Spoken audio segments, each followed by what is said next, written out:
It was supposed to be a quiet morning. Birdsong outside, the kettle beginning to whistle, and Martha Lee Anderson, 67 years old, standing in her tiny kitchen, waiting for her tea. But what came instead was a knock that changed everything. 3 sharp raps. Then silence. Martha looked through the peephole, expecting the neighbor's boy or the postman. But what stared back at her was a sheriff's badge, and a man holding a warrant. "Mrs. Anderson?" "Yes. I'm afraid you're under arrest." She blinked. Thought it must be a mistake. For what? The deputy looked uncomfortable, like he knew he was dragging dignity through the mud. "Failure to appear in court for medical debt collection. You've missed 5 payments." The creditor filed a motion. It was approved. Martha didn't scream. Didn't cry. She just stared. And in that moment, the kettle screamed for her. 2 weeks earlier, she'd been sitting in a clinic waiting room for a follow-up appointment. She'd had a mild stroke months before. No one told her that just walking into that clinic again, without insurance, would cost another $1,300. She had barely paid off the ambulance from the last time. She'd asked for a payment plan.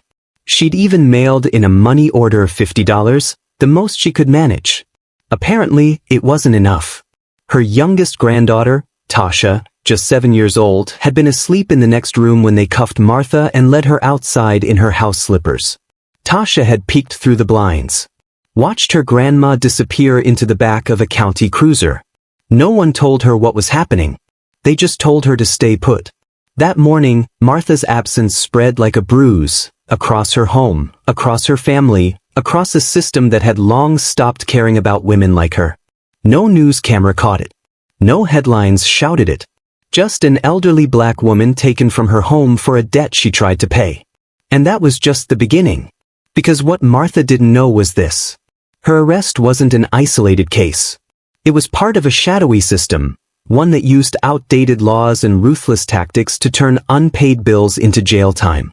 And the deeper her family looked, the more they uncovered. This wasn't about just one grandmother. It was about hundreds. And someone was profiting from every arrest. What happens when justice becomes a business, and the poor become its currency? Let's hear your thoughts in the comments section. Make sure you stick around and watch till the end, because this story will take you places no headline dares to go. You can as well share this video with someone who still thinks this could never happen. And don't forget to subscribe, because Life Stories by Rhea uncovers what the world forgets. Martha Lee Anderson had never imagined she'd spend a night in jail, let alone weeks. The cold metal door clanged shut behind her like the punctuation at the end of a cruel sentence. She stood there, small and out of place in the holding cell, her fingers trembling, still red from the tight cuffs. The beige prison uniform they gave her was 2 sizes too big and smelled faintly of bleach and old regret. Inside the county jail, time was its own kind of punishment. There were no clocks on the walls, only the changing tones of fluorescent lights and the slow, dragging echo of footsteps from guards who barely looked at her. The walls were painted a dull, institutional gray, and the floor always seemed a little wet, even when it wasn't. She shared a cell with 2 women. One, a young white girl named Brianna, barely 20, had been arrested for shoplifting formula and diapers. The other, Janice, a middle-aged black woman, was in for a technical parole violation. She hadn't paid a court fee on time. They didn't talk much at first. But that night, as the lights dimmed and the rustle of restless bodies settled into uneasy silence, Brianna whispered into the dark, "What did they get you for?" Martha took a long breath before answering. "Medical debt," she said simply. There was silence on the other side of the cell for a beat. Then Janice muttered, "Ain't right. Ain't right at all." No one said anything else after that. But something shifted. From then on, they began sharing scraps of warmth, stories of their kids, food they missed, music that reminded them of freedom. Each morning began with a tin tray shoved through the slot in the door. Lukewarm grits. Hard toast. Weak coffee. The guards never smiled. One of them, Officer Brinks, always seemed to find a reason to bark orders at Martha like she was a violent offender. "Hurry up, Grandma," he sneered on more than one occasion, as if her presence offended him. But Martha never lost her grace. She walked with dignity, back straight, even in shackles. She spoke gently, even when spoken to harshly. And every night, she sat on her bunk with a worn Bible, tracing its pages slowly with calloused fingers, whispering prayers so soft they barely rose above the hum of the overhead lights. One afternoon, she was called into a side room, barely more than a storage closet with a desk and an old computer. "Phone call," said the female officer who let her in. The receiver felt foreign in her hand. On the other end of the line was her daughter, Denise. Mama, I'm so sorry." Martha closed her eyes. Just hearing Denise's voice made her feel like she could breathe again. "I didn't know," Denise continued, her voice cracking. "I thought they couldn't do that anymore.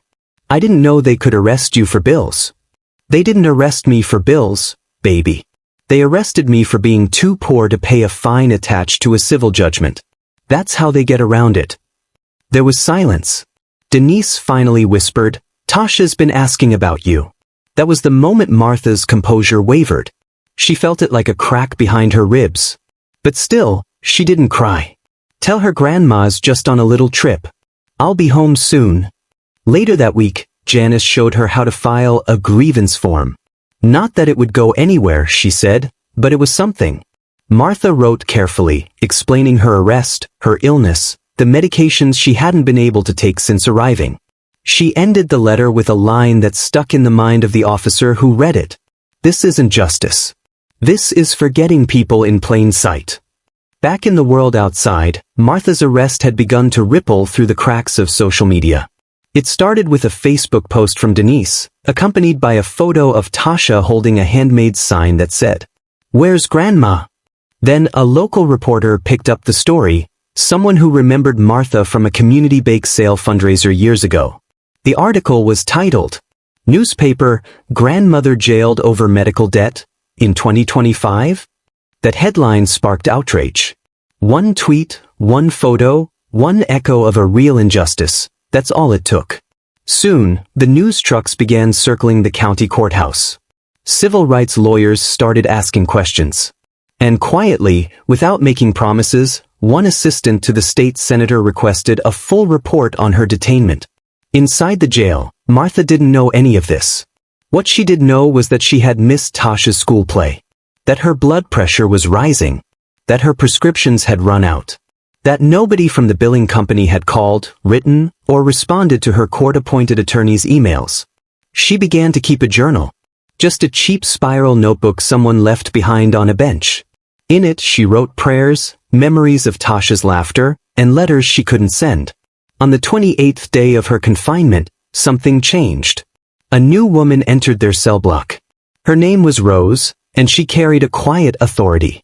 She was in on a contempt charge after speaking out in court about her disabled son's mistreatment by the system.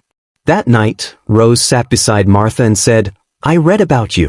Out there, they're starting to care." Martha blinked slowly. "Out there?" Rose nodded. "Your story's moving people."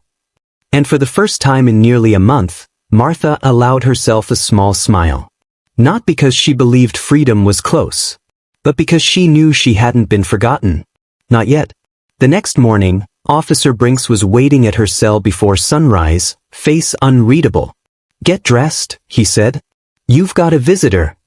Martha's heart skipped. She reached for her Bible, slipped on her sandals, and followed. But when she stepped into the visitation room, it wasn't Denise waiting.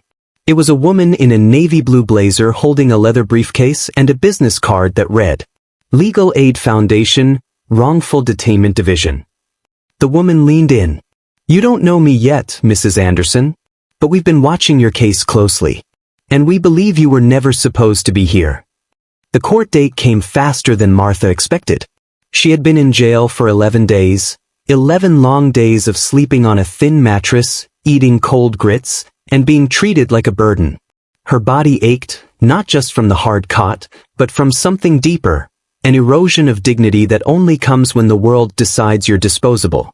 But that morning, she sat straighter on the bench in the courtroom, her hands folded in her lap. She wore the same beige uniform, but something about her presence felt unshaken. Her eyes scanned the room and she searched, not for a miracle, but for fairness. Across the aisle, The hospital's representative didn't even look at her. A young man in a crisp gray suit clicked through documents on a tablet, uninterested in the woman his company's lawsuit had placed behind bars.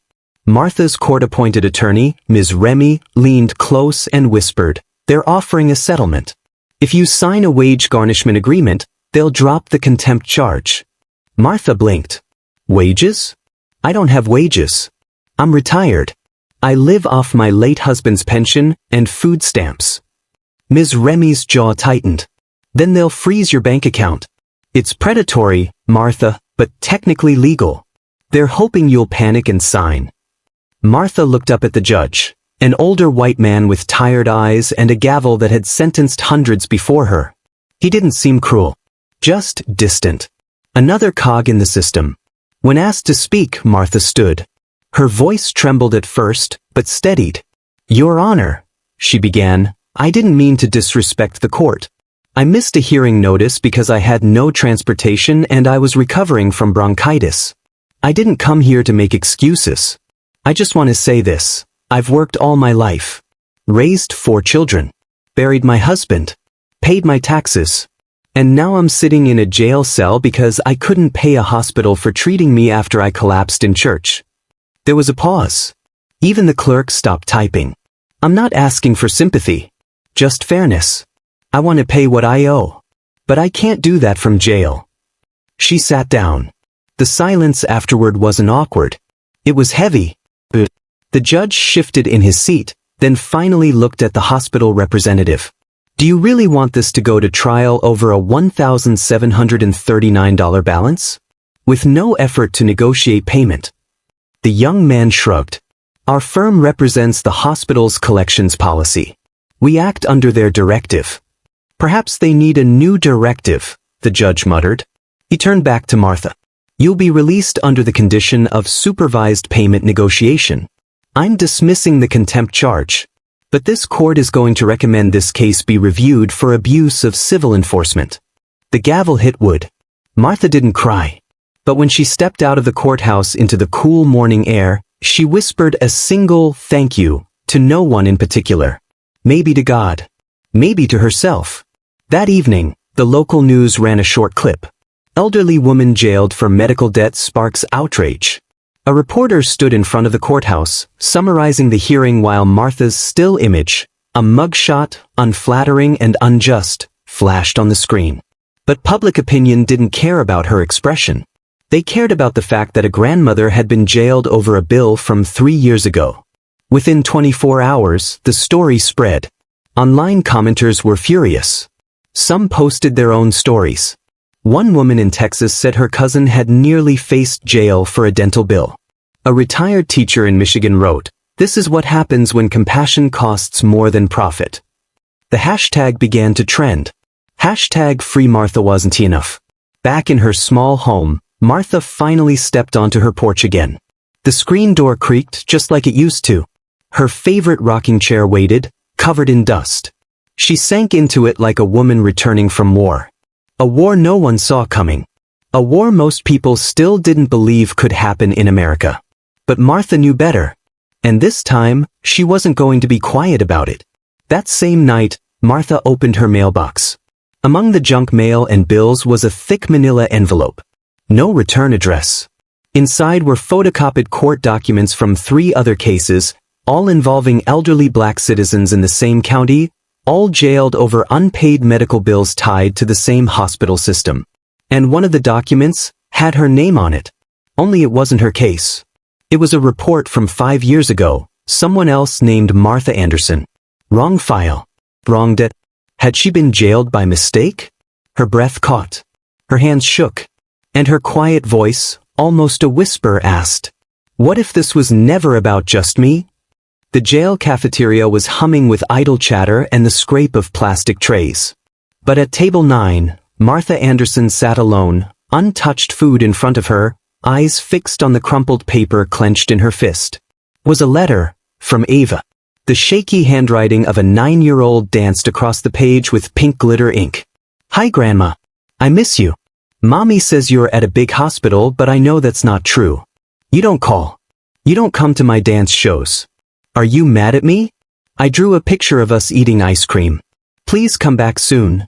The letter was folded over a child's drawing. 2 stick figures, one tall, gray curls, red cheeks, one tiny, holding a balloon. Martha's heart folded like that paper. She wasn't supposed to be here. A lifetime of caring for others, working 2 jobs, saving every spare dollar, all to land in a cell over a hospital bill she never even knew had gone unpaid. That night, back in her bunk, the cinder block walls pressed in tighter. It wasn't just the space, it was the shame. Being poor was one thing. Being punished for it was another.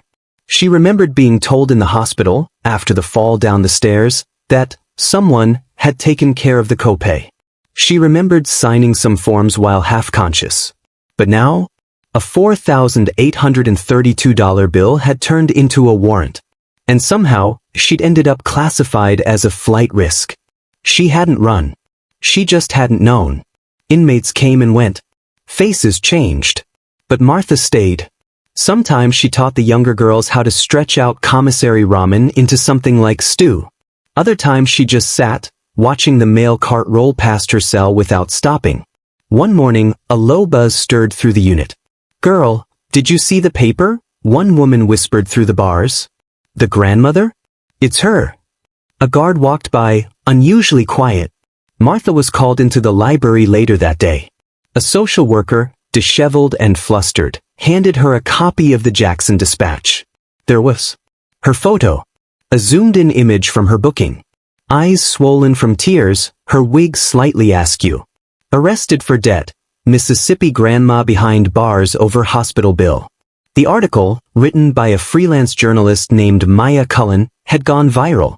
It told the story most people didn't believe was real. A senior citizen with no violent record, locked up over a civil claim turned criminal. No theft, no assault. Just a hospital stay, a paperwork mix-up, and silence. Martha gripped the paper. Her chest felt tight. Not from fear. From something like exposure. Her pain was now public property. But with that exposure came sparks.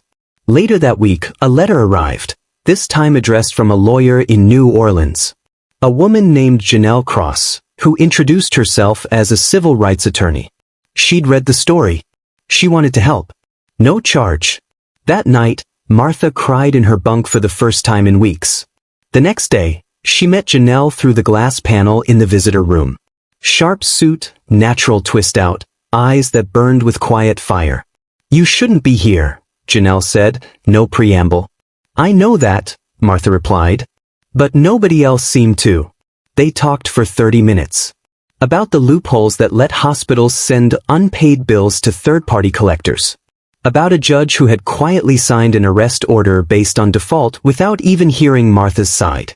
About a state policy that had allowed medical debt to trigger criminal warrants in certain rural jurisdictions. It was all legal. Barely. "Here's the part that gets me," Janelle added.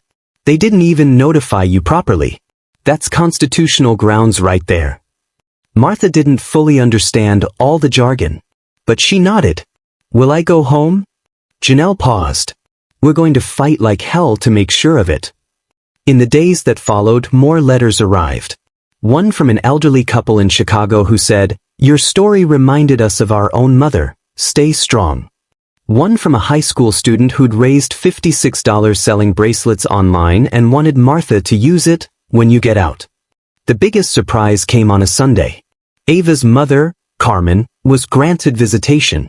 They hadn't spoken since the sentencing. Martha feared bitterness. But when Carmen walked in, she dropped the purse she carried and embraced her mother through tears. "I didn't know, Mum. I swear, I thought you were ignoring us. I didn't know what they'd done." "It's okay," Martha whispered, voice cracking. "You're here now." They sat side by side in plastic chairs. Ava had sent another drawing, this one of a house, 2 stick figures, and a rainbow above. "She thinks you're coming home soon," Carmen said. Martha blinked at the drawing. Maybe she's right. Back in her cell that night, Martha stared at the gray ceiling, whispering a silent prayer she didn't even bother to finish. She just hoped. 2 weeks later, her attorney filed an emergency motion for release. A local news station picked up the story again, this time with video footage of Carmen reading aloud from Ava's letter. And then the dam broke. A U.S. senator referenced Martha's case in a subcommittee hearing on medical debt reform. The hospital issued a public statement, but stopped short of apology. A local pastor offered to pay the debt in full, but the case had now become a question of principle. Janelle refused the offer. "This isn't about $4,832 anymore," she said. "This is about how many others were jailed quietly." A hearing was set. Martha would get her day in court again. This time with a lawyer by her side. This time with the whole country watching. And this time, with a little girl named Ava waiting by the door, drawing another rainbow.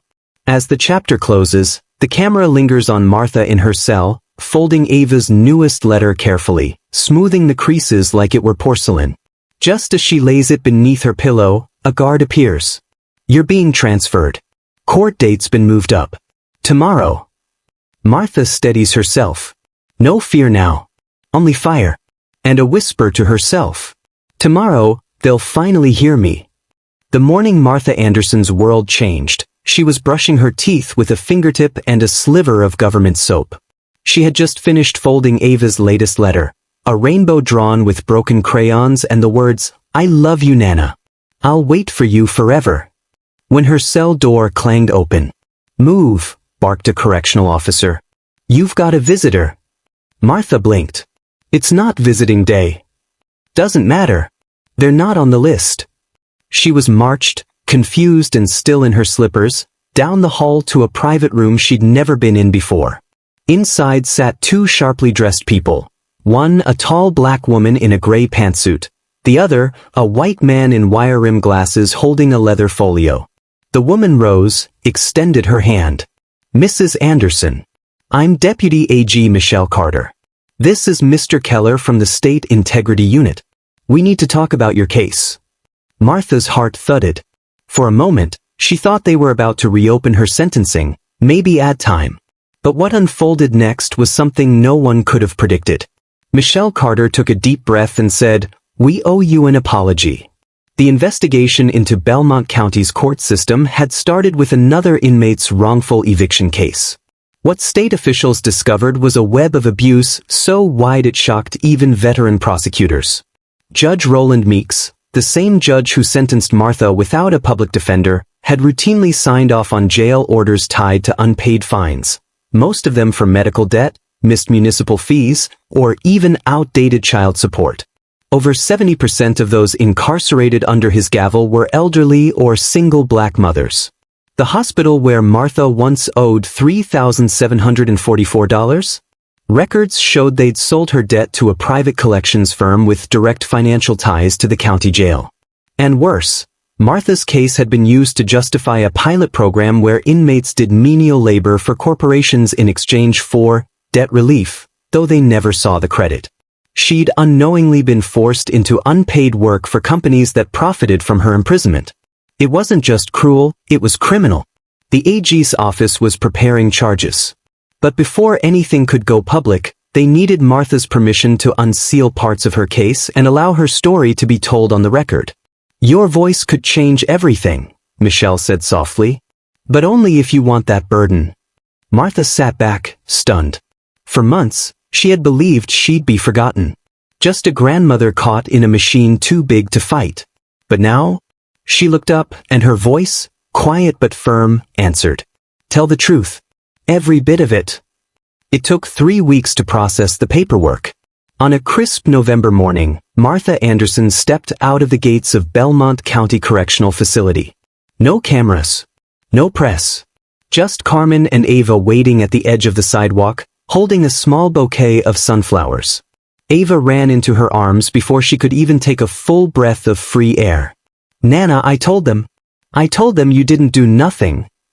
Martha laughed through her tears. "You were right, baby. You were right." The story that followed broke the internet. Independent journalists picked it up first, then national networks. Documentaries.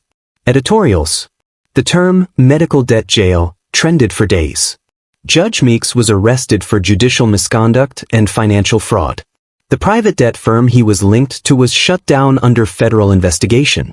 New legislation, named the Anderson Act, was introduced, banning the jailing of individuals for unpaid medical debt across the state. But Martha didn't want fame. She didn't want pity. She simply wanted her name back. And she wanted others like her, those still behind bars, still unheard, to be remembered. So she spoke. In interviews. At hearings. In church basements and city councils. And always with that same gentle fire in her eyes. "I'm not special," she would say. "I just survived long enough for someone to finally listen." 1 year later, Martha Anderson sat on a porch swing, wrapped in a quilt made from Ava's old drawings. She was home. The sun was setting over the same street that once watched her leave in handcuffs. But now, neighbors stopped by with casseroles. A senator had come by once to shake her hand. And just last week, she'd helped a local mom apply for medical debt relief through a new nonprofit she co-founded, Justice for the Forgotten. Martha looked down at the small notepad in her lap. She was writing again. Not letters this time. Her story. Because some truths deserve to be told in full. And some names are too sacred to ever be reduced to case numbers. What happened to Martha was not an accident. It was a system working exactly as designed. But what happens next, that's up to us. Was justice served? Or is this just the beginning? How many other Marthas are out there, hidden beneath red tape and forgotten zip codes? Share your thoughts below. Let's talk about what real accountability looks like. If this story moved you, even just a little, subscribe to the channel.